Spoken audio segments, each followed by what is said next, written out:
DLZ Clips is in the building. What's up, DLZ Clips? Everybody get over to the backup channel, DLZ Clips, calling over there, posting shit left and right. Always mad because YouTube's effing us. YouTube's effing us. That's okay. Listen, thank you, YouTube. We love you. Everybody, hit the like button. Just do it. Hit the like button real quick, if you would, please. And then do me a favor, type down in the comment section, OTVO. Overturn Terry versus Ohio. Type it in the comment section for me. Just do that. OTVO. Or if you want, you're a little more advanced, you're a little more down to my level. Hashtag down to my level. Jackboot Thug Pig. JBTP. Put it down in there. Hashtag JBTP. Jackboot Thug Pig. I think Colin has finished his Teespring where we're going to have a JBTP t-shirt. You can wear hashtag JBPT. Jackboot Thug Pig, JBTP. You're going to have a t-shirt. You can wear it. Jackboot Thug Pig. What's up, Playboy? Ha ha ha! All right, let's take another little video. Let's go to our favorite subreddit. Let's go over to police brutality, and let's go down and see what else we got here. Oh, that's Here's the Deal. We can watch Here's the Deal. I'm about to call Garcia and tell him he's got to be next election. I'll call Garcia right now. Tell him his trainer for man. So just real quick, what I'm about to call Garcia and tell him he's got to be next election. What I'm going to do real fast is this is a buddy of mine's channel, so I'm going to drop the link. I'm about to call Garcia. Now we're on Here's the Deal channel, so get over here. If you guys have not subscribed, I'm sure a lot of my people here definitely are subscribed over to Here's the Deal. Let's see what Here's the Deal presented today. What's up, Playboy? What do you got? Tell him he's got to be next election. I'll call Garcia right now. Tell him his trainer for man. Is that the real John J. Portillo that people are seeing in this video? No, I don't just go off the handle. You did, though. Well, you did here. Yeah. You had an active warrant. Huh? That was disposed of. From the looks of it, you weren't being truthful on the application to which you hold the job this day. Chief? As you watch this, ask yourself, is this an isolated case in a small town in Texas, or is this just an example of something that happens in hundreds of police departments across the country? Oh, Brian, dude, let me jump in real quick with you, bro. This is something that happens in hundreds of police departments across the country.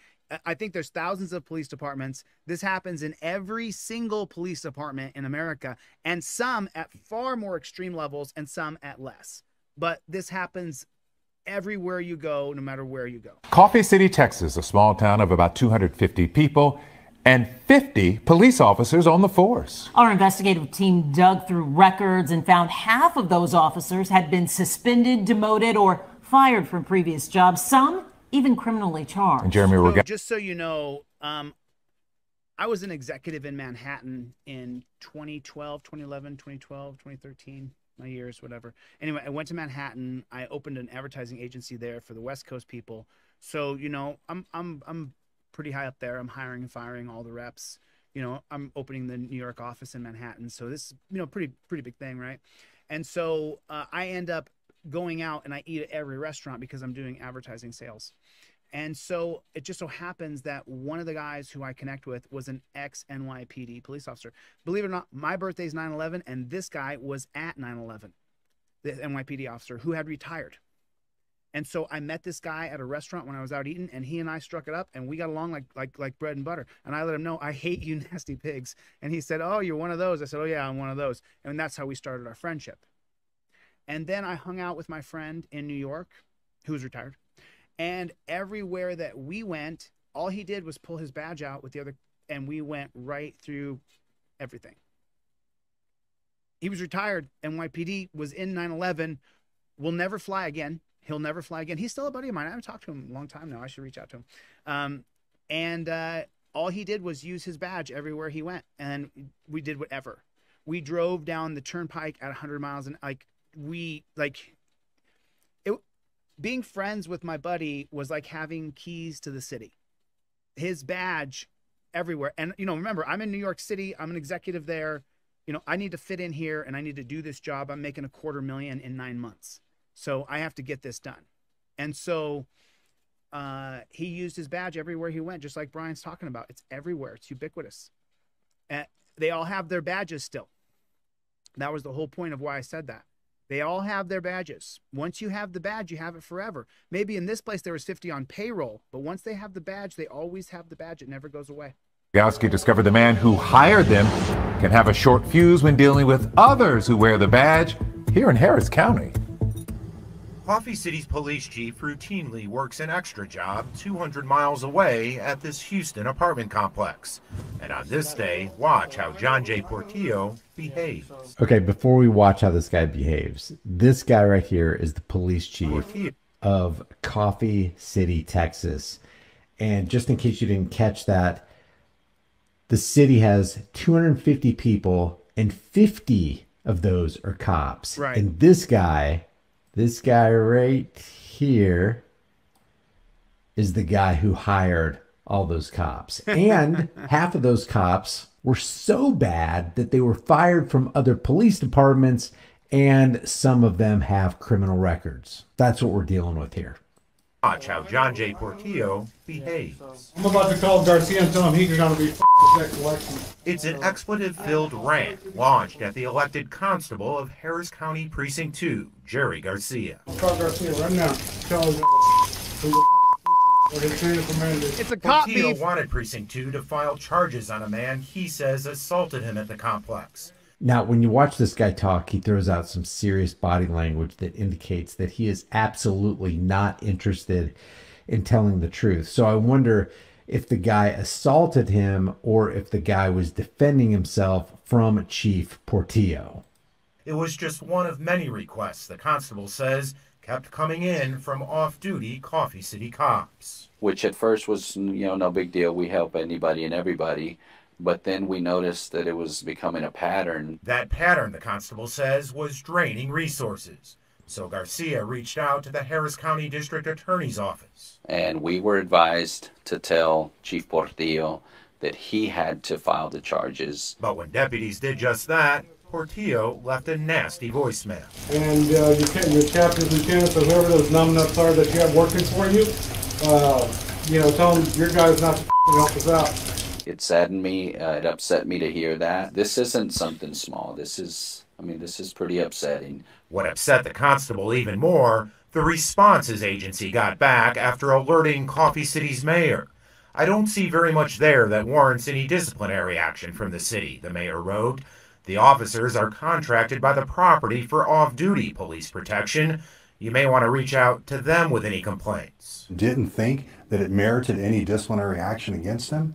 It's crazy. Greg Freeman is a Sam Houston State criminal justice professor and retired Houston police captain. Basically, you're enabling bad behavior now. And that's exactly what the mayor has done. So what? Go figure. A cop enabling the bad behavior of other cops in his department. The hiring cop, the chief, Portillo, who's hiring 50 officers to cover a city that only has 250 people. I'd say that's a misappropriation of funds and a bad use of resources.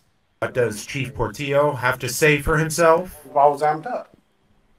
And I apologized to my city council, at city council. Did you apologize to Constable Garcia? No, I haven't had a chance. I haven't talked to him. The cussing incident happened 6 months ago. It happened 6 months ago, and just in that half a year, I just didn't have time to apologize to Garcia. It's not that. Look at the guy's body language. He's a total jerk, and he's in charge, which is terrible. The biggest jerks there are get jobs in charge. It's ridiculous. Yeah, just couldn't do it. Is that the real John J. Portillo that people are seeing in this video? No, I don't just go off the handle.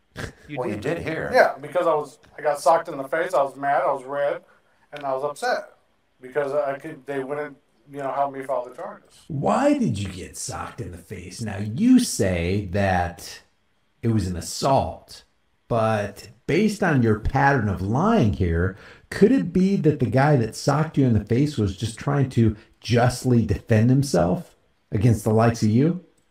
It's not the only example we found that calls into question Portillo's character and integrity. In his application to become Coffee City's chief, he never listed this, a DWI charge out of Florida in which he failed to appear in court. Why wouldn't you disclose that, Chief? Didn't disclose it. It was over 10 years ago. They don't live by the same rules. Once they have that peace officer's license, they become a law enforcer, and then they just do whatever the hell they want. You had an active warrant. Huh? That was disposed of. No, it wasn't.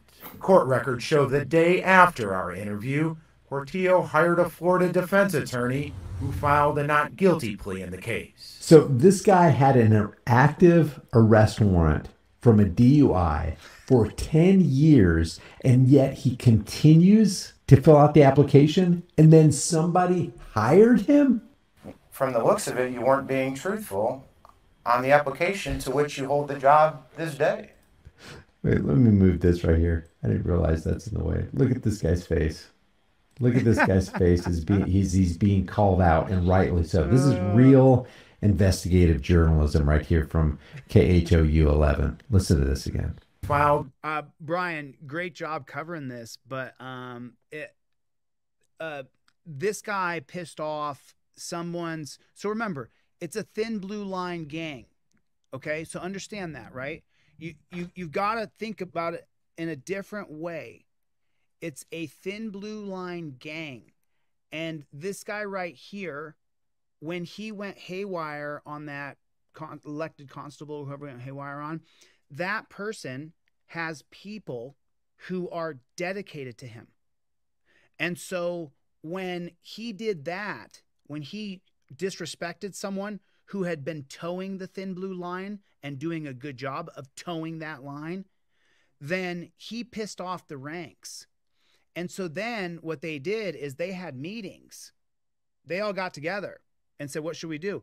Let's get rid of this guy. Okay, cool. What do you want to do? Let's call our guy over there at the state-run media. Let's give him enough information and let's roast him. And they go, okay, let's do that. Let's get rid of him. And then everybody else, even this guys who are under him, they all get notified he's going down. You understand? It's a gang. It's a gang. Remember, when they kill you, right? You remember the mob movies? When they kill you, they don't, it's not a suicide run by shot. No, they bring you in. Come on, brother. Come on in here. Come on in here. Come on, bro. Come in here. That's how they kill you. So this guy, they killed him. They killed his career. He's donezo. He pissed off a member of the gang. The other guys said, you can't disrespect the leader of this gang. And the other guys who are under him are likely the ones who said also, this position that he has is a step up for me. So I work for this guy who he disrespected. He's in a higher position than me, so I'm going to kill him within the gang. I'm going to take him out, and then I'm going to jockey for his position. And the guy who I'm killing him for is going to love me that I killed his career. Remember, he insulted my big kahuna. So me killing him off, my big kahuna is going to really respect that. I really would like that job over there where he was captain. That's how it works. Just, I mean, you guys think about it differently. The not guilty plea in the case. From the looks of it, you weren't being truthful on the application to which you hold the job this day. Chief? Yeah, I understand. I mean, but that's not what it is. I'm not being truthful. You forgot? I put down everything that was in my mind when I filled out my application. I forgot about that DUI. Well, that same job application states there are criminal consequences for lying on a government document. Len and Mia? Okay, so there's... Because if the government lies to you, it's policy. If you lie to them, it's a felony. more to this investigation tomorrow night. Yeah, tomorrow we reveal how some Coffee City officers were working full-time right here in Harris County and how the chief suspended that division after we started asking questions. We'll see that tomorrow night. Thank you, Jeremy. See you then. My mind. So good job, Brian. If you guys want to watch the rest of Brian's presentation, I'm going to drop his link down in the chat. You can watch the last 5 minutes over on his page. There's a link to Brian's chat. If you guys want to watch that, go subscribe to his channel. Great. He's the best.